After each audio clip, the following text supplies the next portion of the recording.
Okay, it helps if you unmute. There we go. Now my face is flapping. Oh, jeez Louise. So I'm going to drop the game's audio down a little bit. When I was looking through or watching the video that I previously did, it seemed like my voice didn't come through as well, and the game kind of overrode a lot of stuff, so I just dropped the game down just a smidge, and we'll see what happens with that. I'm on chapter 4. Chapters 1 through 3 were interesting, establishing the little town that's around, some gameplay mechanics, and oops, I forgot my controller. And then went exploring I think it was a fertilizer plant, and ended up there was like a zombie hand, and then my friend went missing, and I like reset time and redid things a little bit. So it's definitely a weird and interesting game. So yeah, I plan on doing, like I said, I plan on doing another. Move my neck thing here. 3, close enough. Another 3 chapters tonight. Maybe it'd be easier if I just do this. Another 3 chapters, and then I'll call her quits. So, get through this here. Again, I'll be reading because there's not really any dialogue unless it's the narrator talking when there's certain things going on. And again, I do apologize for this, the voice. I hate my voice. I'm not good. Like I'll do voices and stuff, but it's different. It depends, and I don't know. I'm just not. All right. Anyway, let's go. Our harvest awaits. Oh shit! I gotta get out of the way. Luka took a deep breath and gingerly opened the door, steeling himself for Gran's wrath. Wrath of the Gran.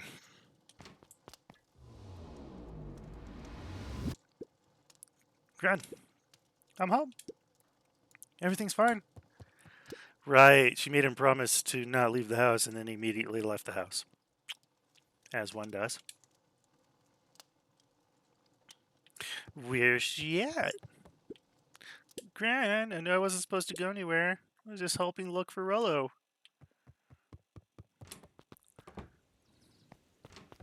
I forgot I can. Gran? Roxy came over. She was worried about him. So I figured you wouldn't mind if I helped look for him. Boing, boing, boing, boing. Turns out Rolo is safe and sound.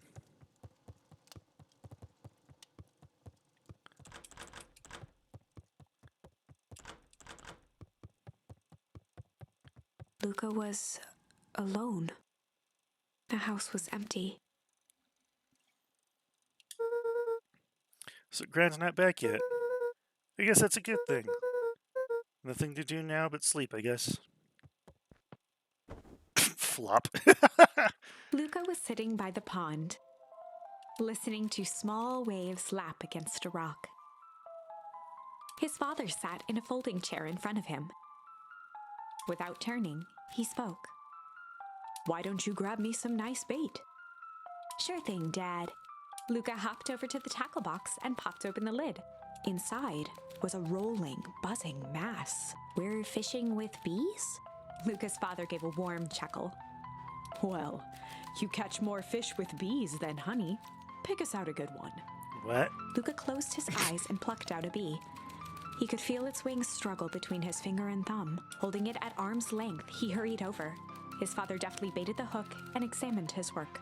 "Interesting choice." With a practiced flick of the wrist, the line buzzed in a graceful arc. The water accepted it without a splash or ripple. "The wrong choice, but I respect it." The pond began to freeze over. "Sometimes we gotta make the wrong choice before we can make it right." Wait, what's going on? Pallid ice propagated across the still surface with an alarming speed. Sounds like a Lucas nightmare. clambered back as the ground beneath him turned cold.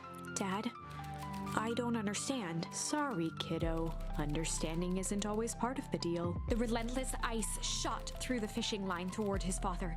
Dad, look out! His father casually wound the reel. None of it's your fault, you know. Never was. Dad, we have to go! Luka grabbed his father's shoulders, trying to pull him away. Please, you have to run! The ice crackled as it spread across his father's hands. That's the thing about fishing, Luka. His chest began to crystallize. You toss your hook in, and you never know what you're gonna pull out. A shock of searing cold ran up Luka's arms. He gave one last desperate tug. The chair tipped backwards in a single frozen mass. Luka tried to stop the momentum, but it was too late. He watched the icy form of his father slam into the hard ground, shattering into 1,000 pieces that crowded around his feet. Dad, I don't understand. What does all this mean? The gentle rustle of leaves was the only reply. Oh God, that's sad.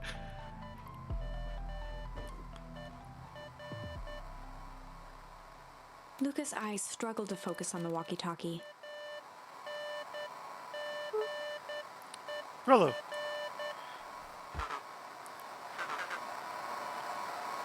Faintly, he could hear Rolo amongst the noise. Luka. Rolo, is that you? Luka. There. Rolo, it's the middle of the night. Luka, thank God. Listen. I don't know how long this thing will work down here. Down here. Rolo's voice was coming through more clearly now, but some words were still just static. Listen to me. Someone grabbed me yesterday. What? The man in a hazmat suit? It was... took me to some sort of... I think I'm underground. Underground? Are you okay? Kinda. They seem more interested in... for now, at least. Mr. Kerr said you made it back home safe. Kerr? No, trust... He's... Hold on, someone's coming. The signal went silent. Rolo? Rolo, where are you? Luka held still, waiting for a response. His pounding heartbeat marking the passage of time. Okay, I think they're gone. Getting worse. I can barely hear you. Rolo's voice began to fade. Losing signal. Not much time. Mission control.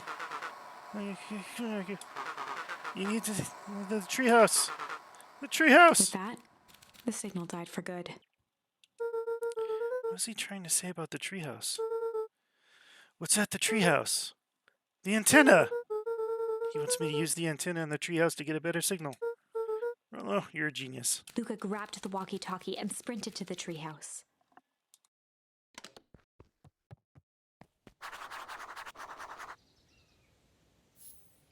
Alright, off to the treehouse. I forgot what direction it was. Oh well, at least I can boing, boing, boing, boing, boing. We'll go this way. Luka heard a group of footsteps approaching. He dashed behind the bushes to avoid being spotted. Uh-oh. It's Cran. Reinforcements. So, we all understand our roles. You can count on me. I think we still need more time. This wasn't the original plan. Mr. Tolliver paused, shifting his eyes to one side. We're all in danger now. I, for one, refuse to sit idly by while that danger persists. Refuse.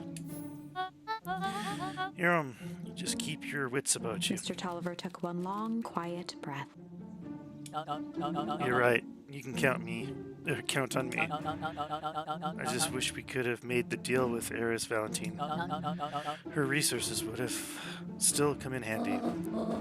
As I said, I had no time to contact her after your call this morning. Plans change. How's Luka holding up? He's fine. We shouldn't lose sight of the fact that this is all... I know very well what all this is for. We have no choice. Operation Sparkplug has a new objective. Are we in agreement? The three shared a determined look. Ooh, conspiracies. Good.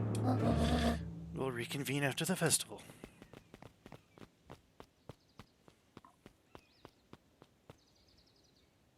Uh-oh, she knows I'm there. She knows! She knows! Gran, are you meeting with Miss Fratelli and Mr. Tolliver late at night? Hey, Luca! Ah! It's the bat. Don, you scared me. How long have you been there? Oh, just a few minutes. Earlier today, I saw Mr. Tolliver and your granny enter the diner together. When my shift at the newsstand was over, they still haven't left. So I used the greatest tool of any investigative reporter. Time!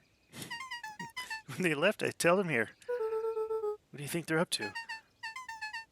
Whatever it is, they seem organized and determined. They mentioned the festival. Yeah, I heard that too.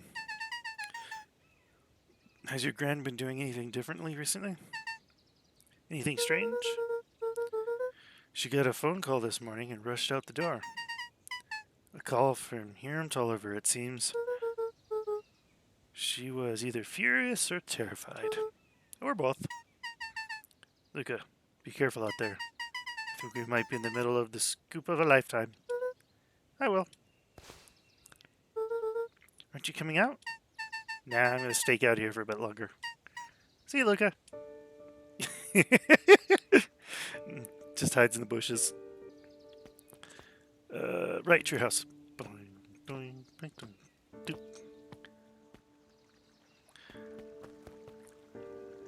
Ooh, you got the one little Valentine kid over there.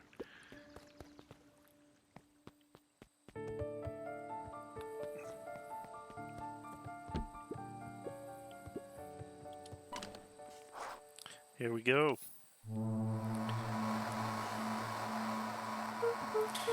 Rolo! Rolo, are you there? I'm at the treehouse now, Rolo. Mr. Kerr said you were alright. What happened out there? Dang it, Rolo, where are you?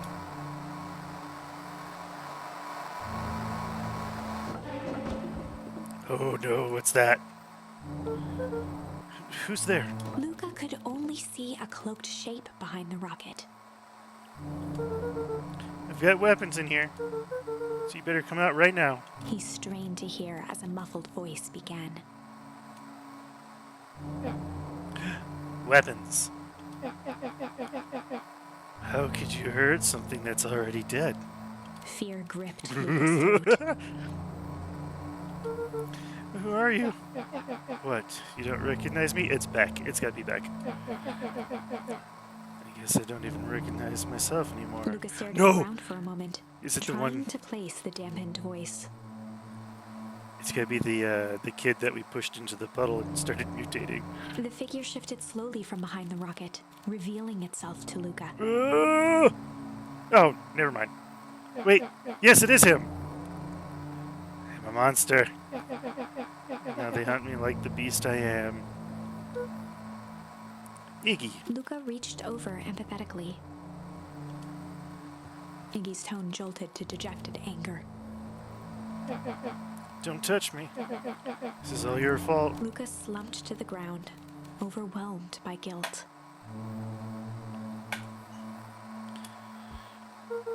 I'm so sorry.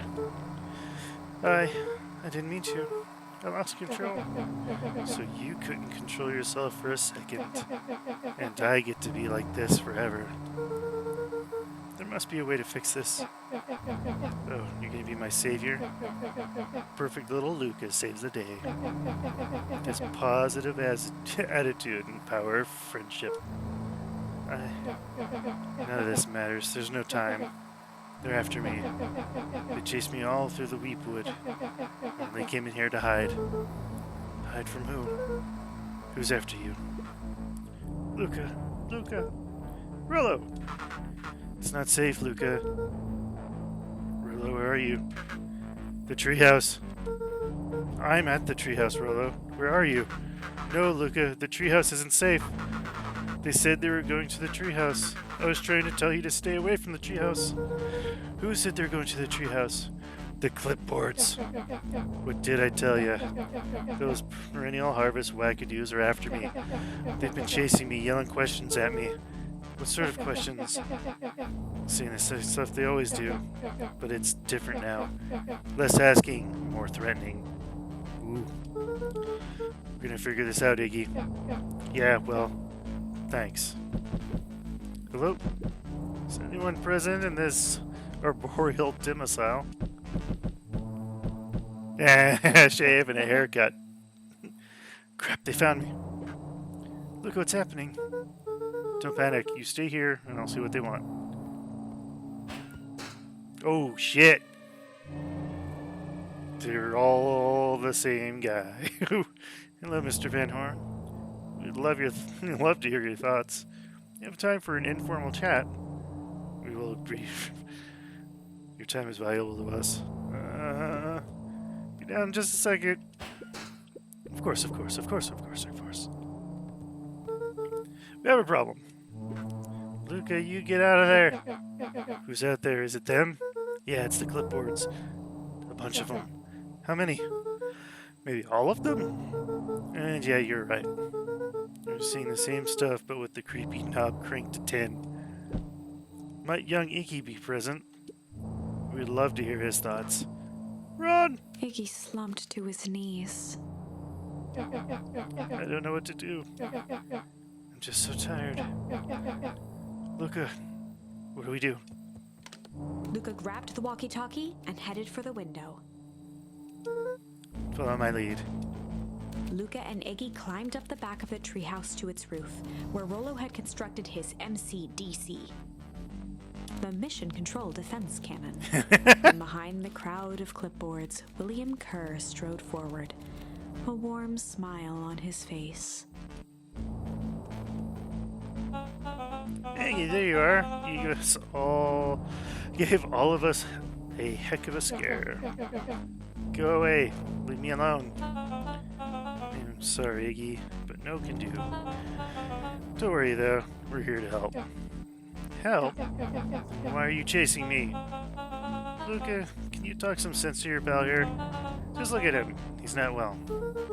What's wrong with him? What did that gunk do to him? Well, there's a pretty honking big question, Luka. All you need to know is that he's sick. He's real sick, Luka. I just need you to let us up there and take care of him. You told me Rolo was okay, that he was back at his place resting. He is. Poor fella just got a little lost. That's a lie. That's a hurtful thing to say, Luka. I thought we were buddies. Why? Because he lets you ramble on like a wackadoo? Nobody likes you, you creep. Kerr's smile faltered. Why don't you pop on down here so we can have a face-to-face? Yelling like this is going to give us all a heck of a sore throat. Yeah, what's that? Luka's grip tightened on the MCDC. What did you do to Rolo, you liar? Oh, shucks, Luka. The only tiny fib I told you was that he was at home. He is resting. He is perfectly safe. For now, at least. What happens to him next is up to you, Luka. Look around. You're in quite a pickle, and I'm the only person in the whole wide world who can help you. You decide how this ends. Luka's mind raced. He was caught in a trap. What do you do when there's no hope? He wiped his cheeks with a sleeve. What are you gonna do, Luka?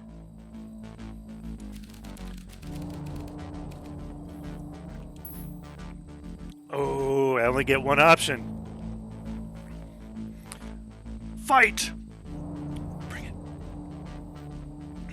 it. Luka drew himself up and decided to take the only option they had left. Fight.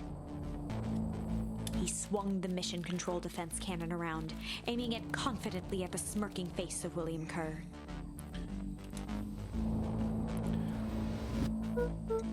Hey, Mr. Kerr. Luka summoned his most insolent demeanor. Rolo sends his regards. Fail!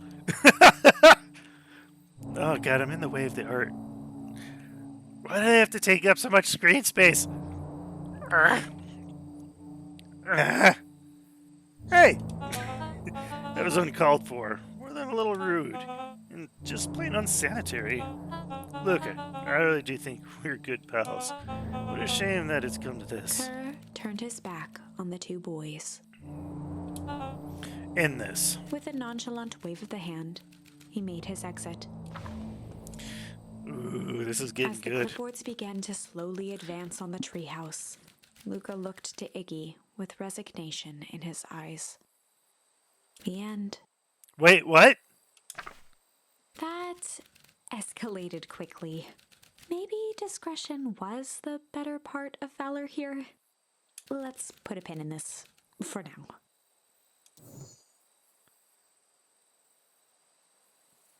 Oh, it's a branch. Oh.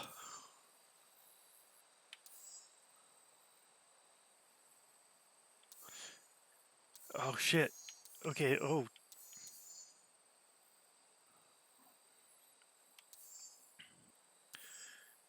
I don't know what to do. I guess I'll go here and try tickling Iggy.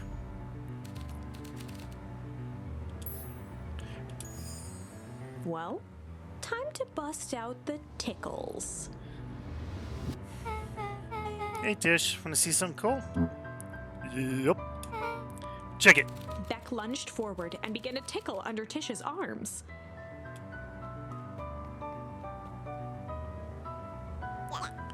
What the? Tish, is she tickling you? Yep. Hey, yep. Hey, yep. Tears began to form in Tish's eyes as she gasped for breath between gales of laughter. Yep, yep, yep. Beck redoubled her efforts until Tish finally had had enough. Up. What just happened? She seems nice. Sorry for the interruption. I think you were just threatening us? Iggy's eyes darted around, a realization dawning on his face that he was now outnumbered. I just remembered. I have somewhere to be. See you around, new kid. Iggy kicked at the puddle before making his escape. No, did you get Beck now? Oh no, not Beck! Ah! Whoa. What a little creep. Beck, I think you got a little ooze in your hair. Beck shook the ooze out of her hair as best as she could. Oh, I hope that doesn't mutate, Beck. Is it bad? Depends. What are your feelings about having a more mature, refined look? Oh, God. Chapter 4. The Best Policy. Luka paused for a moment, catching his breath. He'd only just met Beck, and somehow he already managed to drag her into this mess. Hopefully he could make it up to her, but finding Rolo was his primary concern.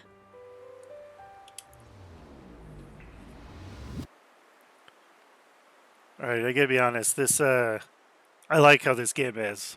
I really do. This is really cool.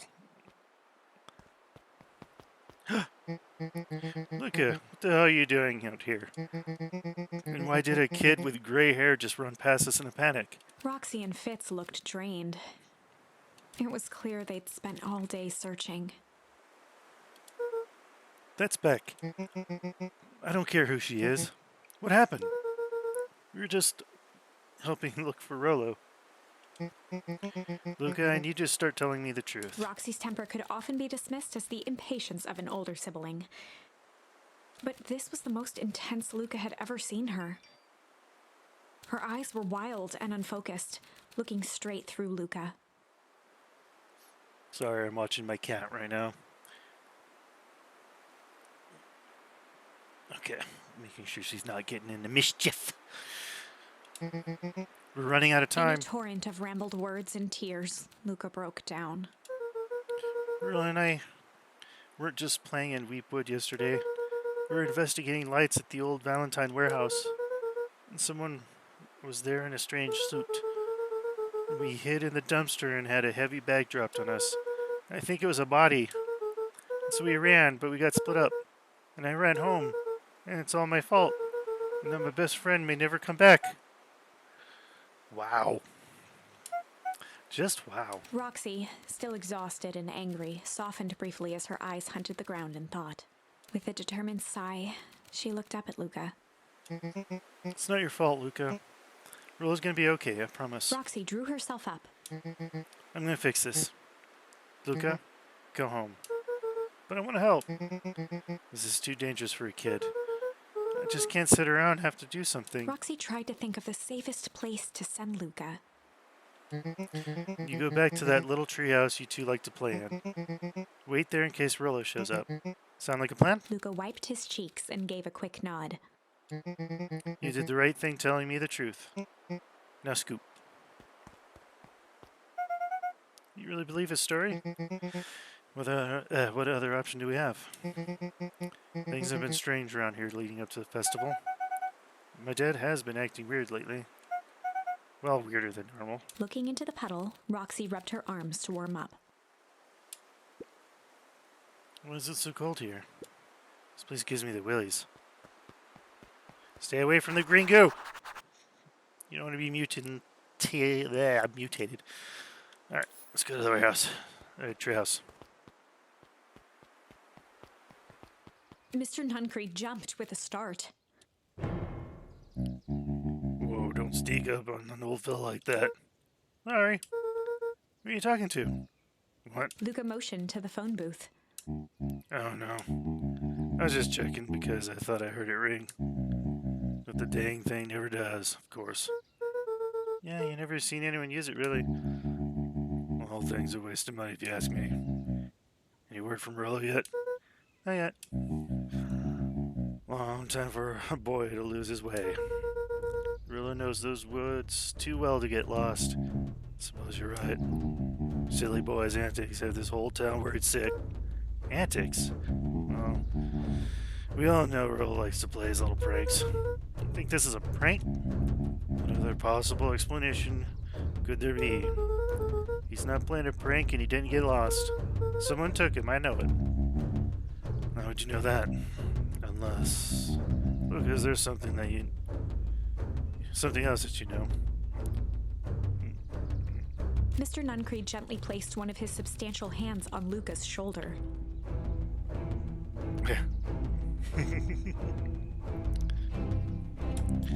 Dang it, boy. There's something you know. I'm gonna help your friend. You need to tell folks. Luka peered up at Mr. Nuncreed. Kind eyes warmed a stern face. There was a deeper emotion hiding beneath it all. It was subtle, but Luka could sense something eating away at him.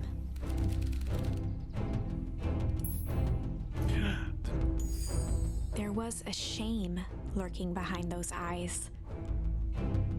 A deep sadness. If Mr. Nuncreed was that worried about Rolo, maybe he could help.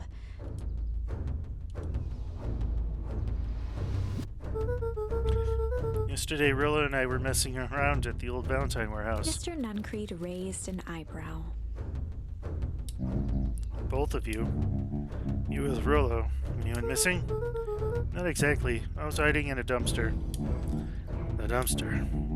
What are you doing in there? First, we're just looking around.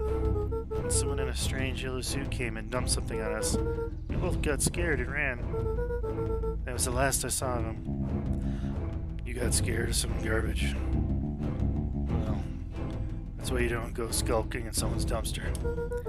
But it wasn't garbage, I think. I think it was a body. I'm sure it was just some trash. No, there was a name tag. It said Deep Engineering. Mr. Nuncreed's shoulders slumped. I wish you wouldn't have said that. Oh shit! Oh, he's in on it! A deep Oh sigh no! echoed from his chest. Oh no! Why did you have to? I tried, Luka. God knows I tried to keep you safe. Luka attempted Oh to take a shit! step back. Oh no! Nuncreed's hand clamped down on his shoulder. You Van Horns just can't help yourselves, can you? We're all so close to being done with this. With a firm shove, Nuncreed manhandled Luka into the phone booth. What are you doing? It's out of my hands now. The door latched shut with a mechanical hiss. Shit. The fuck's going on? As Luka pounded the glass, the floor dropped from under his feet. The inside of the phone booth was now a loose capsule plummeting at gravity's whim. Luka winced and pressed his hands to the walls. As he braced for impact, the capsule hurried to a surprisingly smooth stop. He felt a cold rush of air and opened his eyes with hesitance. Two large figures in hazmat suits occluded his view. Luka heard the deep, resigned voice of Mr. Nuncreed over an intercom. He knows too much. Oh no. The end. The end? Wait. What? No. Really? Oh no. Another bad ending. This isn't the end. I know there's still much more. Somehow this went wrong. Okay, let's try something else. Seriously, this is like a huge town conspiracy. Like friggin' oh god, what's his name? That one Valentine guy is in on it with all the clipboard dudes, which apparently look like clones of each other. Oh man, that look at this picture too. It's like threatening, overbearing, just like thwomp. It's like, I'm sorry, kid. It's the end of the line. I've used those good. Oh, that's good. That's good. That's good. That's good. That's good. That's good. I guess this is the only other option I've got. Because I got struggle not too long ago, right? I think. All right. No, we're going way back to like chapter 2. This is a story about struggle. Luka could hear a machine humming somewhere nearby. He felt around wildly, searching for something, anything that could help. His hands found a hard object, maybe a tile? He yanked it free, lifting the cold stone. Let me go! Luka swung the tile as hard as he could at the shape that still held fast to his leg. He heard the crack of glass as the stone hit the assailant's mask. With a muffled yelp, the hand let go. Luka was free and scrambled to the door. He never looked back once on the long run home. Chapter 3. Oh shit, we went all the way back to chapter 3. Okay, so maybe playing 3 chapters a night won't do. I thought this was like structurally just you play through them in order, but there is a lot of back and forth. Everything's fine. Nothing's fine. Everything's fucked. The next morning, it was quieter than usual at the breakfast table. Only the sound of silverware and chewing interrupted the awkward silence. I finished drying a mess of jam last night. So that'll need to get delivered into town today. I remember this part. Okay. So what did you do? What did you and Rolo get up to yesterday? Oh, Rolo had things to do, so I just sort of poked around town. I set the jam down by the front door. There's 2 patches that drop off. One for Mr. Tolliver at the Bag and Wag. Delivered a bag. Yep. And another from Miss Fratelli at the diner. Who are the 2 that she was talking to at night? Oh, and Mr. Nuncreed? You said you wanted some more. I suspected as much. Yes, he seems to have taken a particular interest in my jam. Oh, right, he's the one that's like into her. There's some extras in the basket for that enthusiastic gentleman. Just make sure Fratelli and Tulliver get the ones on top. No problem.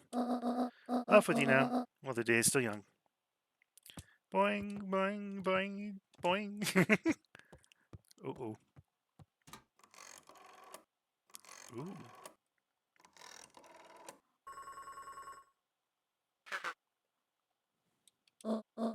Hello, it's Juniper Hartford. Before you hang up, just hear me out. I have a business proposition. The simple matter is we both have the same problem that needs solving. Very well. We can meet tonight. Jam! Oh, you got a little bag of jam, or a little basket of jam. Okay. Sorry about yesterday. Roxy can be so annoying. But good news. No more boring chores for me today. Did you make it to the old Valentine warehouse? So, what did you find? Give me the dirt. Something happened. There was someone else there. Who was it? Was it aliens? I knew it'd be aliens. Oh. Zombies. No. Alien zombies. What else could it possibly be? Rolo, I've got to deliver these into town first. We can catch up after. Oh, it is a whole thing. Sounds like a whole thing. Yeah, shouldn't talk about it here. Meet me at the treehouse tonight. I'm not sure what this treehouse is you speak of. Meet me at Mission Control. Roger that, Space Cadet.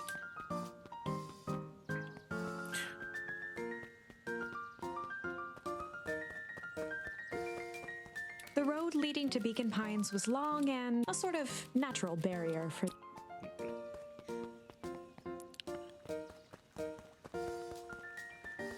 Hey, it's that one guy. Wait, watch your step. Oh, sorry. It's a whole family of beetles here. They got missing. So they're just sort of wandering around. Everyone has a home, Luka. You're beetles. Luka checked the soles of his sandals. I think we're okay. It's weird that they're gone. They're missing when the festival preparations began. You think the noise scared them away? Something like that. Just watch your step, okay?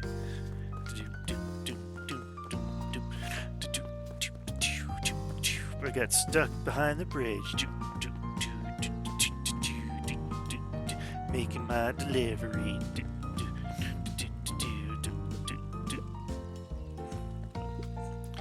Mr. Wilder, I trust you have time to chat. Eris Valentine, oldest of Sharper Valentine's children, and heir to the Valentine fortune, had a way of making questions seem like demands. Certainly. Seems to be the Mr. problem. Wilder had learned to assume that if he was hearing from Eris, it was because she had taken issue with something he had put in the paper. Couldn't help but notice the front page of this morning's paper is consumed with stories about this silly festival. Yes, that is the news of the day. There's no mention of the museum, nor the foundation through which it was endowed. I'm sorry, Miss Valentine. My readers are more so interested in the town's future rather than one family in particular. There was a time, Mr. Wilder, when the goings-on of my family was the only thing this town cared about. Well, things change, ma'am. And you know, change is dangerous. If you finish that thought, that will make the monocle a permanent fixture of your anatomy. My apologies. Good day, Miss Valentine. Valentine. Did I give you the impression this conversation was finished? Mr. Wilder averted his gaze and began to polish his monocle. Well, good day, Mr. Wilder.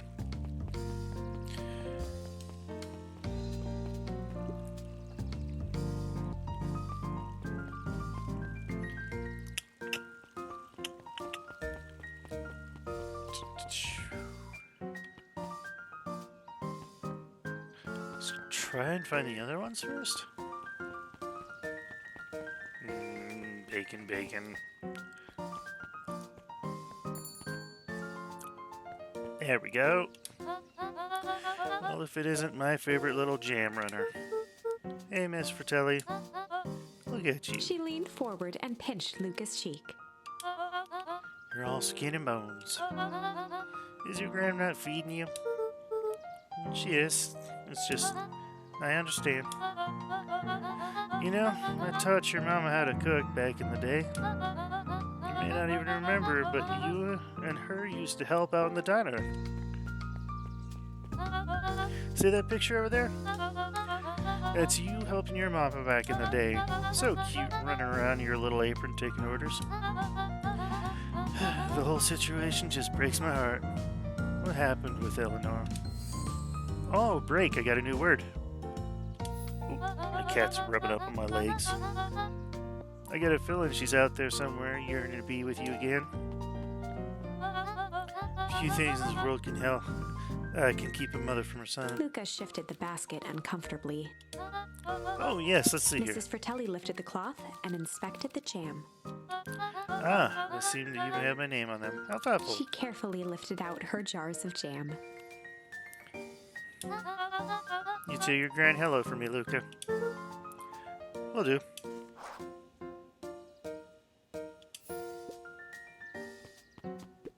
Luca squinted at the faded photo of him and his mom at the diner. Memories of that day came flooding back. Oh. Oh.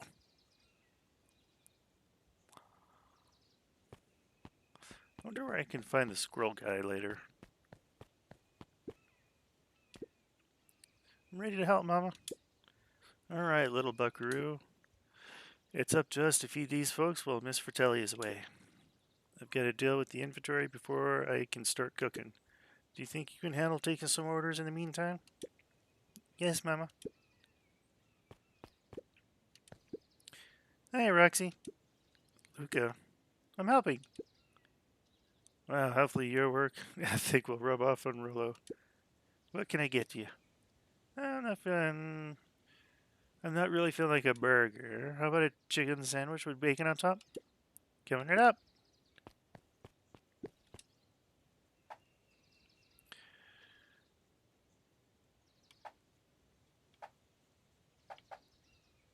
I don't have anything that can be bacony. This looks like chicken tenders. And indulgent bacon. Here you go. I call it the Love Me Tenders. Nice.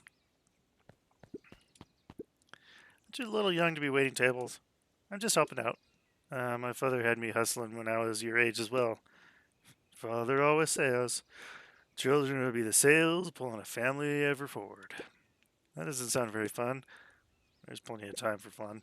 For instance, Father and I always make time to have lunch together once a month. Luca glanced at the empty seat across from Gus. Should I come back?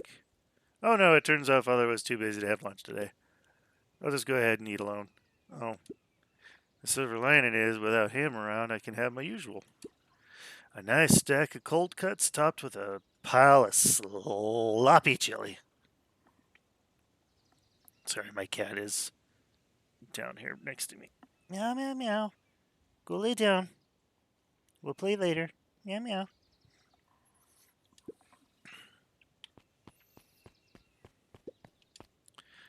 Cold cuts. And is this chili? Oh, it says chill. Makes sense. Here you are. Cold cuts with a steaming hot chili on top. I call it the hot and cold. That's perfect. Thank you. Looks like we're missing a few things.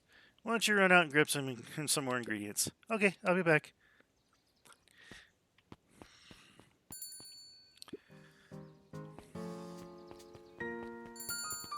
So now I have to find the squirrel dude.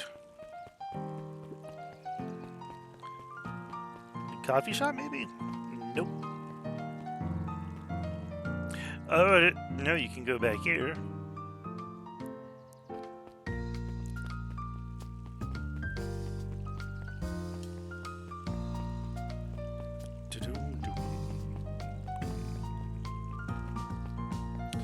he in the library? Nope. Got some jam for you, Mr. Nuncreed. Luka, you seem chipper. Well, aside from being on delivery duty, it's a nice day. Mr. Nuncreed eyed Luka for a moment, then nodded in agreement. I suppose it is. So, do you want your jam? Oh, right. Usually Juniper dropped those off herself.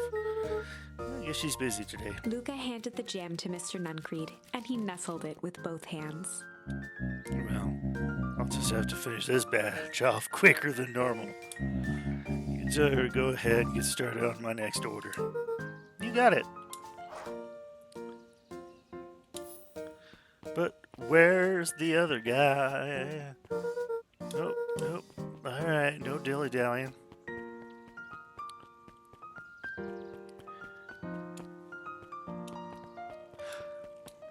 Yay, you can still skip around. Maybe down here. Hey, there he is. Ooh, History Museum. Huddled at his counter, Hiram Tolliver was meticulously shining apples. More accurately, Hiram Tolliver was meticulously shining one apple. Hello. Whoop. With a yelp, Mr. Tolliver fumbled the apple, flailing at the air as it fell. Oh, sorry. No bother, no bother. He leaned forward and lowered his voice. I see you have something for me? Yeah, Gran had some jam I was supposed to give He you. leaned in a bit further. Jam. Yeah, these ones on top.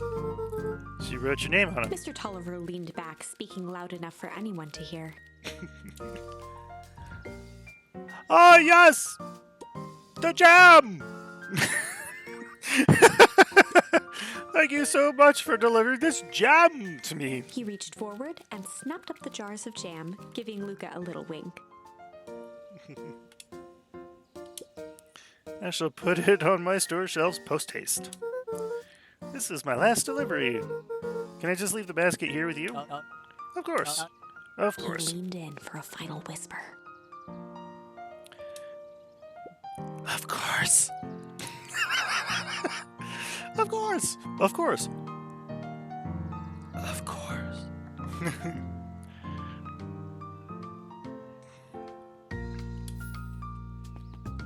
Beck! Hey, you! Anchovies or pineapple? What? Don't think! Just answer! Pineapple. Why? How old are you? 12? Perfect! Follow me! Who are you? Anyone ever tell you asking me questions? Just try to keep up, okay? And there goes Beck. What just happened? Well, wait, have we not met her at this point?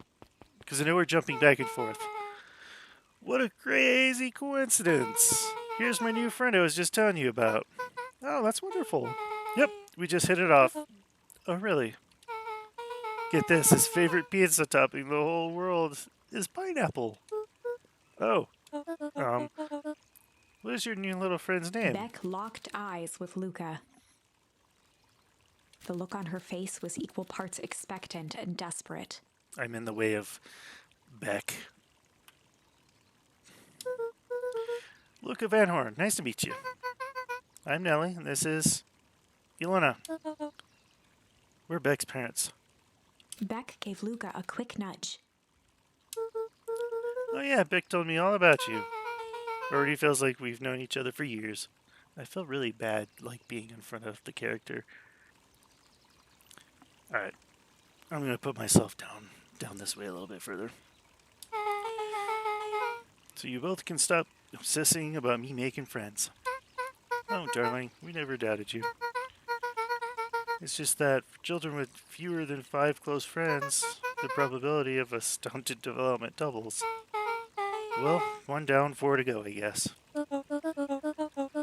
What Nellie means is that we just want you to move, or that this move to be as possible, easy as possible. Blah, I can't talk anymore.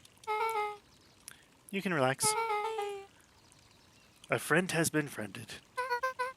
This calls for a celebration. Luka, you must join us for dinner tonight. Dinner? Wow, another coincidence. I actually already asked him, and he said he would love to. It's just wonderful. In that case, we should pick up some groceries. You two don't get into too much trouble now.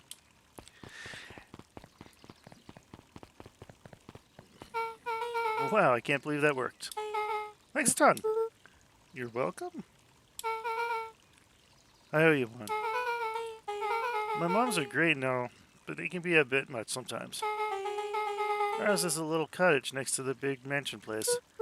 Wait, you live on Valentine Estate? Yeah, that's the spot. Meet me by their big creepy gate. Don't be late. Or I'm back to square one on this whole friend grift. Great, see you there.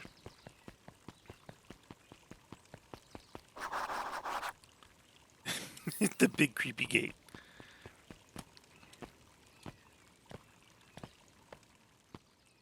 Who's this? Good morning, Jeff.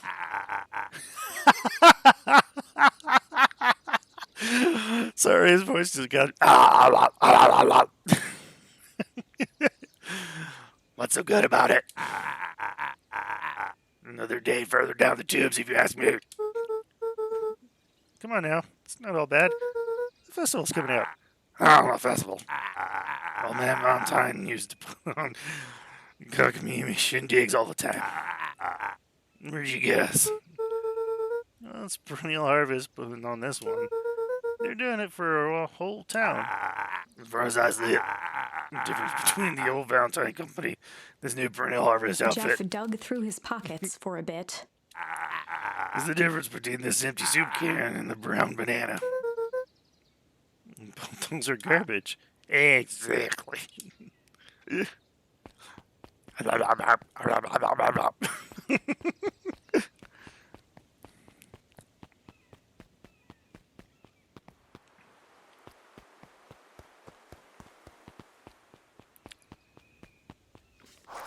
Yay! So who all lives in this house? Eris and Gus Valentine grew up there. And Solomon moved in a few years back. The creepy little kid in the vest? That sounds like the one. So just 3 people live in this huge thing. But a bunch of shady stuff happens all the time in a place like that. Not really. Valentines pretty much keep themselves. So it's empty and boring. Pretty much. What a waste. My mom says that it used to be way busier back before Sharper died. Before the fowl harvest. Okay, that's like the 5th time someone mentioned this fowl harvest thing. And you all use that same ominous tone. Eventually, you're going to explain to me how that harvest got all fouled up. But we can't keep my parents waiting anymore. This way. I remember coming out to this little building.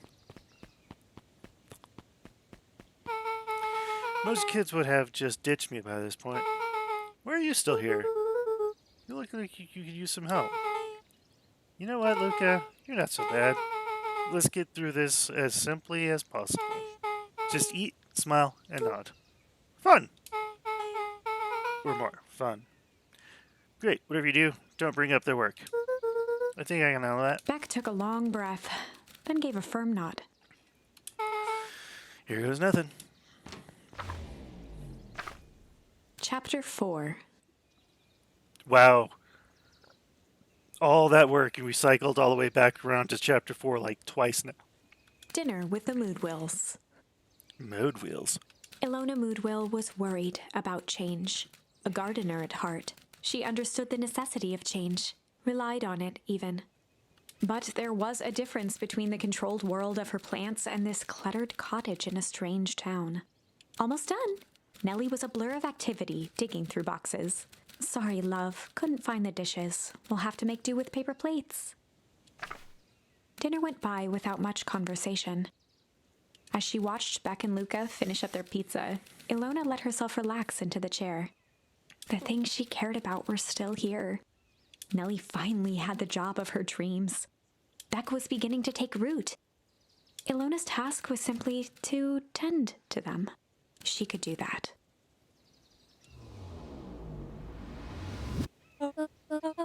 So, Luka, tell us about yourself. Where do you live? I live with my grandma. Over on the other side of the river. Your grandma? Where are your parents at? Beck, manners. It's alright. My dad passed away in an accident at the fertilizer plant 6 years back. Oh dear. My mom's been missing for a few months now. Like, missing? Luka's eyes were fixed to his plate, pushing a chunk of pineapple around with his finger. Nellie was the one who eventually broke the silence.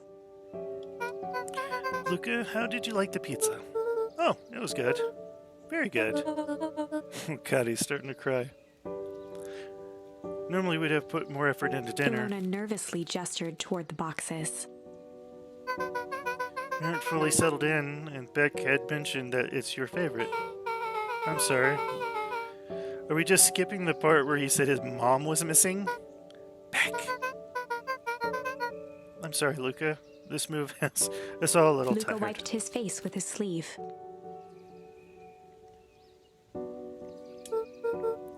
No, it's fine. So, Beck said that you moved here for work? Beck Don't gave ask him Luka about a the swift job! Kick under the table. Yep, you deserve it. Ow!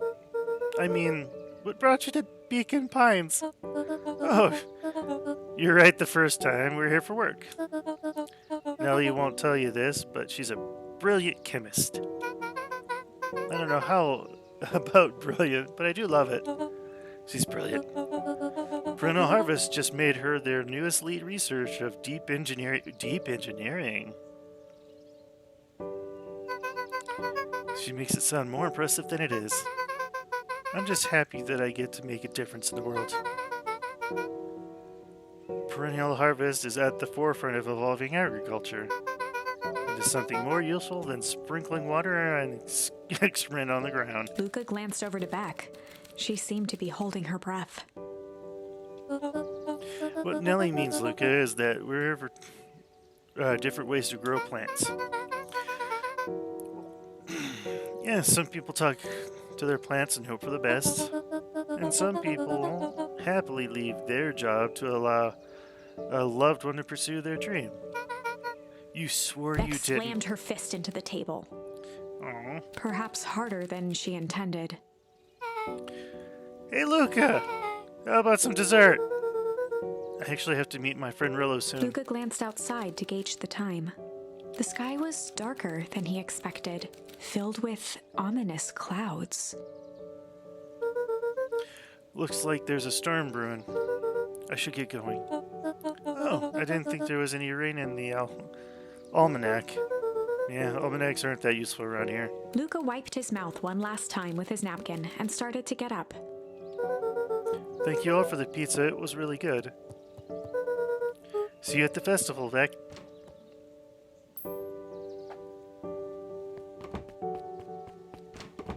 Wait up! I'll walk you home. Surprised, Luka turned around.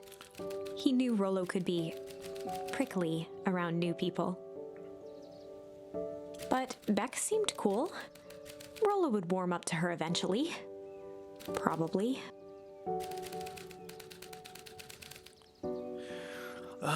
The sky answered for him as the clouds above began to... I guess rumble would make the most sense.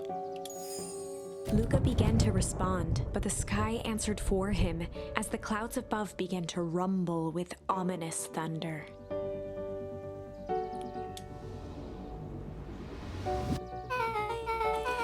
Sure could make it home before this storm kicks off? Luka surveyed the roiling clouds. I'd say the odds are good. Maybe you should stay here and I'll just make a break for it. At that moment, the heavens opened up, unleashing torrential rain. Uh-oh. Care to recalculate those odds? Hurry inside, you two, before you catch a cold.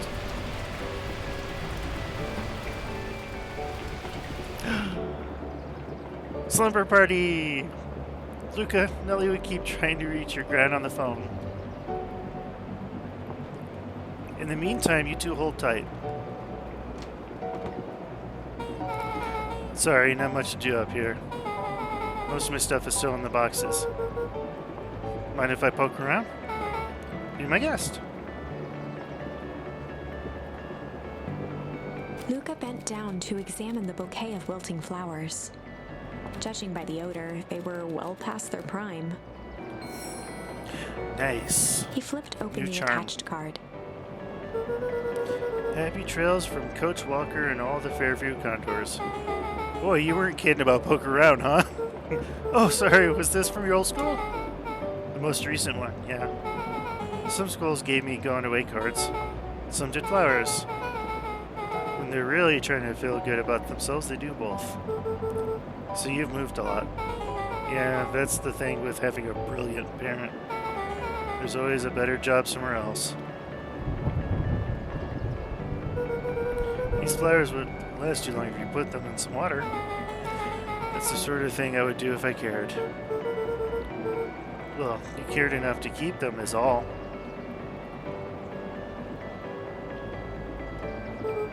Oh wow, Rolo and I have a radio just like this at the treehouse. Probably not exactly like this one. My mom and I tore the whole thing down to the bolts. Fitted it with some state-of-the-art vacuum tubes. She seems pretty awesome. She gets carried away sometimes. I think she feels guilty for working too much. So when she does have time for me, she showers me with high-tech overcompensation. Luka flicked at one of the toggles. I bet you can get all sorts of stations on this. Not out here in the boonies. You wouldn't believe the stuff I could pick up back in the city. But around here, it's all farm reports and static. Ah, shucks.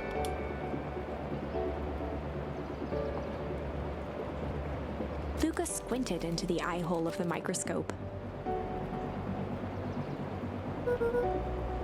This looks wild. What is it? Gum? Gum. Luka adjusted the slide with his fingers to get a better look. I'm tracking the structural integrity of gum with increasing amounts of chewing. Chewed that one for 47 days. Luka wiped his hand off on his sweater and gave a nervous laugh. It's weird, I know. Beck looked down, timidly tapping the ladder with her feet. You think it's weird, don't you? A little. But weird can be cool. Luka, can I ask you something? Of course. She did a superhero landing. Dang it. Didn't that hurt? I'll be honest. That hurt more than I expected. At least you look cool doing it. Beck took a moment to watch the rivulets of water running down the window. Do you ever feel alone? Like, even when people are around? Well, Rolo can be pretty absent-minded sometimes. I'm serious. Does it ever feel like your family doesn't care what you want?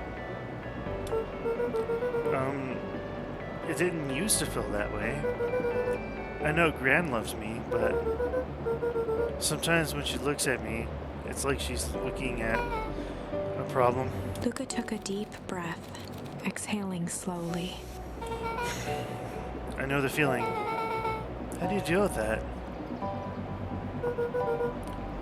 I guess I haven't yet. One thing my dad told me when I was little: don't hold a grudge, especially against yourself. If you try to hold it all in, you're gonna pop. So then, what do? When you don't know what to do.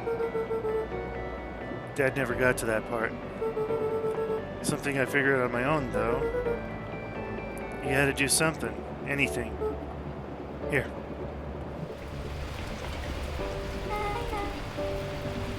What are you doing? I don't know. Something. We're going to register our complaints with the storm. Listen here, you miserable universe. Stop jerking me around. I just want things to go back the way they were.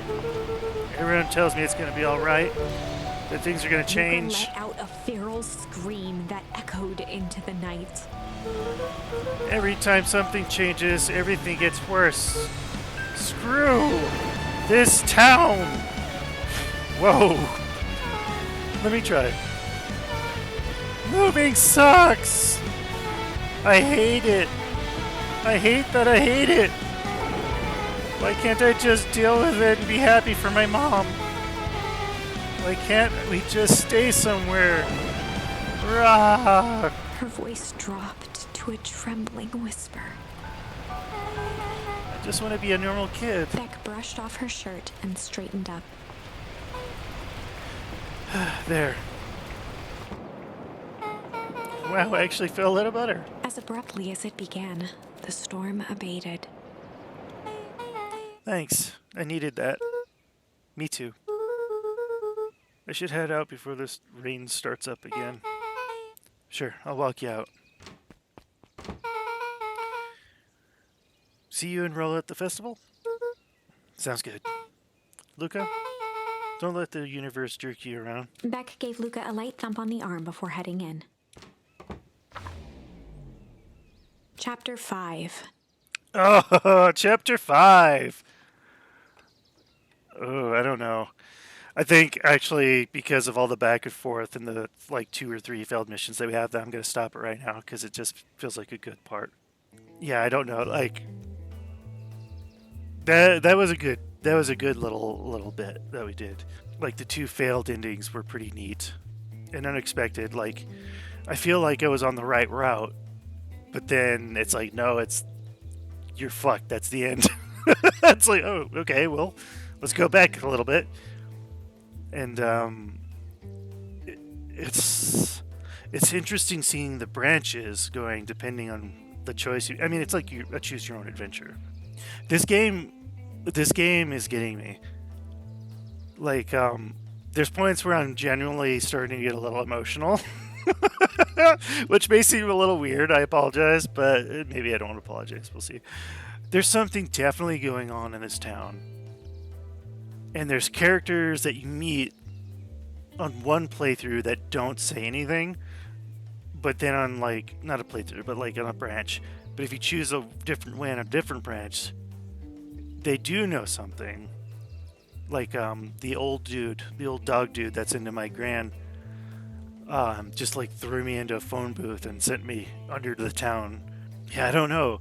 I could probably just sit and play this for hours if it wasn't late and I had to sit at my computer. If I could sit on my couch and just how I normally game on my PCs, I have a cable hooked up to my 4K and I just stream it over there for myself and stuff. I could probably just sit here and play this for hours. It's good. It's got me thinking of the things that are going on, and we screwed up that one kid and mutated him, but then went back in time and made a different choice and we didn't. And this whole last little bit here got emotional and let you know the character a little bit more.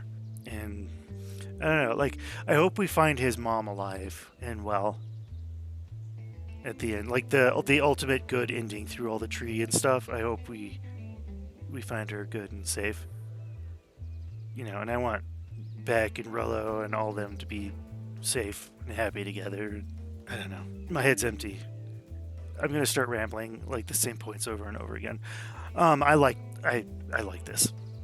I would easily, at this point, even at Chapter 5, I would recommend this to people just to give it a shot. It's cheaper for a game. I think it's, how much is it? I actually don't know. I want to say 20, but I don't know if it's 20. It might be cheaper than that or around that. Regardless, I say buy it.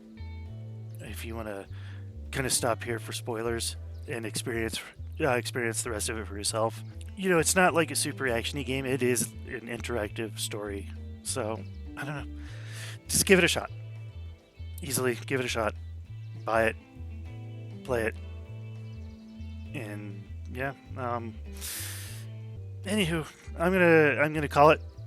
We'll call her here for the night. Appreciate you if you checked me out and stopped by. So stop on in. We'll continue on from Chapter 5. And aside from that, you all have a good night and have a good one.